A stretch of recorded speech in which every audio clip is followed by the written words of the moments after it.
Zdravo, poslušalke in poslušalci, bralke in bralci večera. To je dnevno informativni podcast Večer zjutraj. Veseli smo, da ste v naši družbi. Lep teden vam želimo. Danes je ponedeljek, 17. november 2025. Moje ime je Miha Dajčman. Katere teme izpostavljamo tokrat?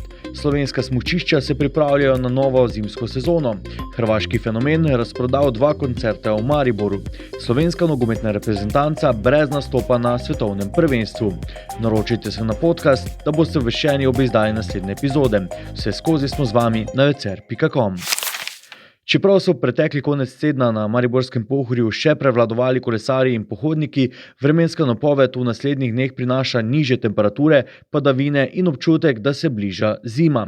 Slovenska smučišča so že bolj ali manj pripravljena na novo sezono, v nekaterih centrih upajo, da bi prve obiskovalce lahko sprejeli že konec novembra. Do takrat je večinoma še mogoče kupiti cenejše smučarske vozovnice v predprodaji.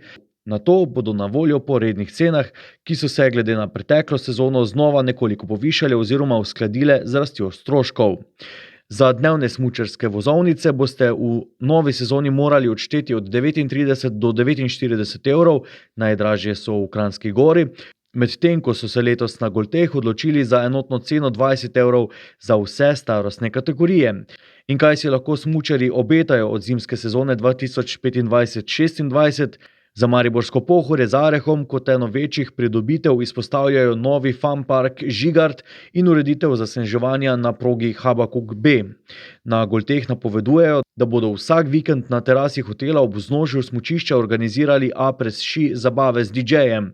Več poudarka ob smučarskih dogodkov napovedujejo tudi na Rogli. Najhitreje že 28. novembra odprtje smučarske sezone načrtujejo na Kopah. Primerjali smo cene smučarskih vozovnic v Sloveniji, Avstriji, Italiji in v Bosni in Hercegovini. Infografiko najdete v tiskani zdaj večera ter na večer.com.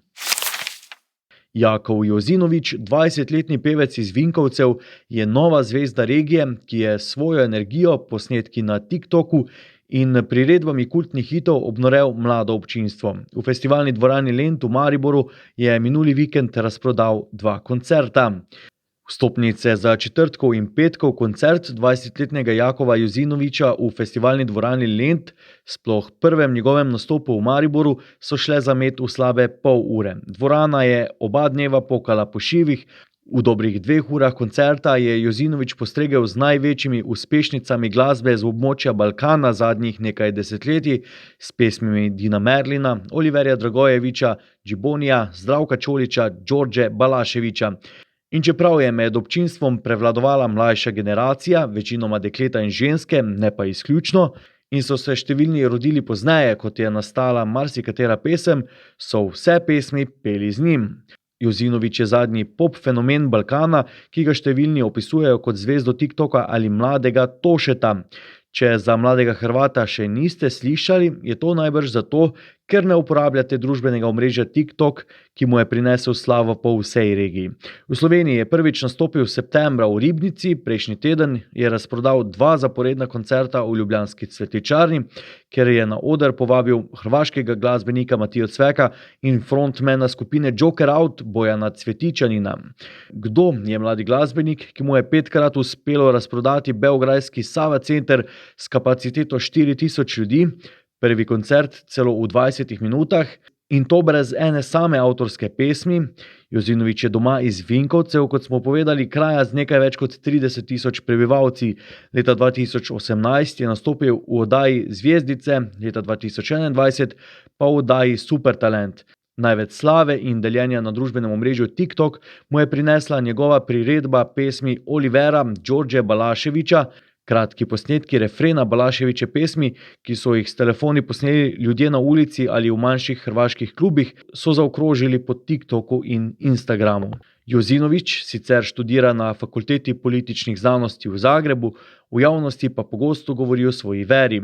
Celotno zgodbo Tjaše Gajšek preberite na večer.com.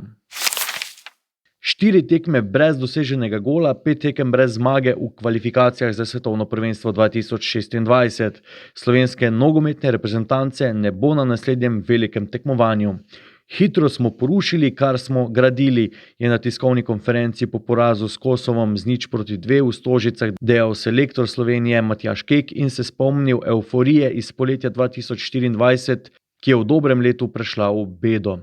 Kosovo je Slovence preteplo in nadigralo na terenu ter preglasilo na tribunah, je še povedal Matjaž Kek. Bo Mariborčan ostal selektor Slovenije?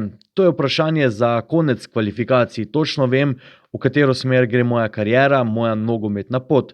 Preveč sem dal že skozi, da ne bi bil pripravljen tudi na takšne trenutke, odgovarja Kek. Jutri Slovence čaka še zadnja tekma v kvalifikacijah, za 3. mesto v skupini se bodo pomerili Švedi. Na večer.com pa lahko preberete, kako so na NZS pojasnili, zakaj je bilo v Stožicah tudi na domačih sektorjih veliko zastav Albanije in Kosova. Objavljamo pa tudi komentar ob slovenskem neuspehu. To je bil Večer zjutraj 17. novembra 2025. Z vami sem bil Miha Dajčman.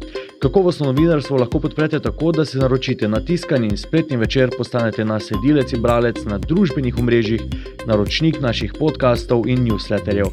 Tako boste podprli novinarstvo, ki prinaša avtentične vsebine, ki jih pripravljajo naši novinarji in jih druge ne boste našli. Želimo, da razumete, kako se vrti svet. Želimo vam odstreti vpogled v čas in prostor, v katerem živimo.